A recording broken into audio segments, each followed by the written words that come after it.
Hello guys, நீங்கள் என்ன பார்க்க போகிறோம்னா ரைவல்ஸில் புதுசாக ஒரு ஸ்கின் வந்திருக்கு. என்ன ஸ்கின்னா ஹைப்பர் ஸ்னைப்பரும் ஈவெண்ட் ஆர்சனும் வந்திருக்கு. அதில் நம்ம ஈவெண்ட் ஆர்சன் வாங்கிட்டோம். நீங்கள் ஈவெண்ட் ஆர்சன் இப்போ காட்டுறேன், கொஞ்சம் வெயிட் பண்ணுங்கள். இப்போ ஈவெண்ட் ஆர்சன் எடுக்கலாமா? அவங்க வெப்பன்ஸ்குள்ளே போய் பார்த்துடலாம். பாருங்கள், வெப்பன்ஸில் இது அசல் ரைஃபிள். இங்கே பாருங்கள், ஈவெண்ட் ஆர்சன் வச்சுருக்கேன்.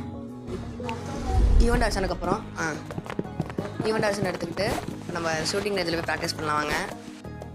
என்னால் டியூல் போட முடியல, ஏன்னா இப்போ டைம் இல்லை. அதனால் பார்த்துக்கோங்க. ஈவெண்ட் ஆர்சன் எடுக்கிறேன், ஈவெண்ட் ஆர்சன் வர மாட்டேங்குது. இங்கே இருங்க, ஈவெண்ட் ஆர்சன் எப்படி செம்மையாக இருக்கா பாருங்கள். எப்படி கேளுங்க, செம்மையாக இருக்காங்க.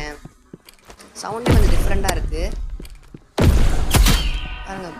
பங்கமாக இருக்கா பார்க்குறதுக்கே. யாருங்களேன், நல்லா ஈஸியாக சொல்லி முடிச்சுக்கலாம் இதை வச்சு. நாங்கள் ரீலோட் ஆடுறது பாருங்கள், சும்மா கெத்தாக இருக்கு. அடியே ராக் மாதிரி பண்ணது. சரி, இந்த வீடியோ பிடிச்சிருந்தா மறந்துடாமல் லைக் ஷேர் சப்ஸ்கிரைப் பண்ணிடுங்க. மறந்துடாமல் சப்ஸ்கிரைப் பண்ணிட்டு பக்கத்தில் இருக்க பெல் ஐகானை கிளிக் பண்ணிடுங்க.